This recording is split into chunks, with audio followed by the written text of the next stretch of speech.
Voyage jusqu'aux origines de la foi. Les modestes origines du méthodisme. Épisode 45.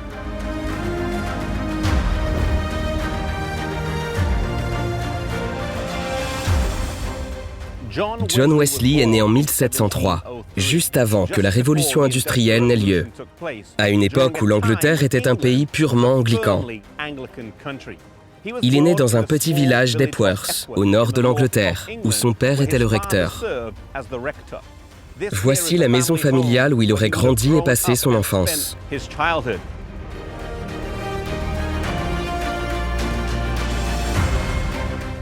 Sa mère donna naissance à 19 enfants au total, et le plus célèbre parmi eux était Charles Wesley. Les deux parents étaient des personnes spirituelles et dirigeaient la maison selon des règles strictes. Pas de nourriture entre les repas. Et une fois par semaine, ils avaient un entretien avec leur mère afin de recevoir leur instruction spirituelle.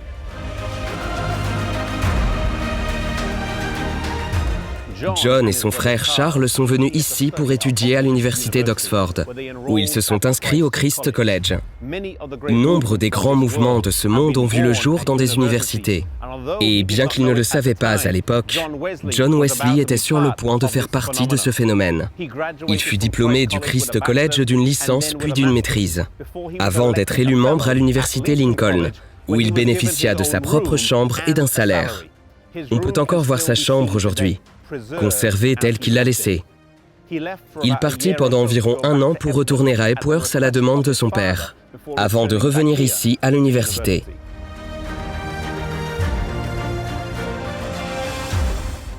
C'est à son retour qu'il constata que son frère Charles avait créé un petit club pour l'étude de la Bible et la poursuite de la vie chrétienne.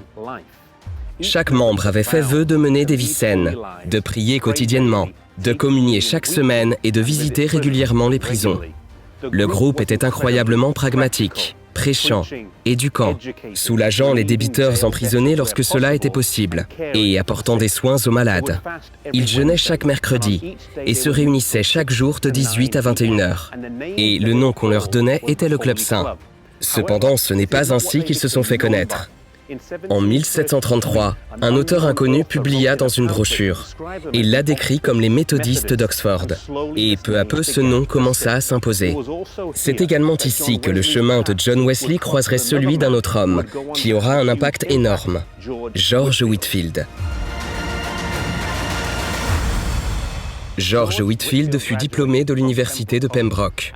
À la fin de ses études universitaires, plutôt que de s'installer dans une paroisse, il s'est immédiatement mis à prêcher, devenant un prédicateur et un évangéliste itinérant. Il voyagea à travers toute l'Angleterre, en particulier à Bristol, où il passa du temps avec John Wesley, et tous deux organisaient des prédications en plein air. Les Wesley et les Whitefield ont tous deux passé du temps en Amérique, mais avec des résultats différents dans leurs ministères respectifs.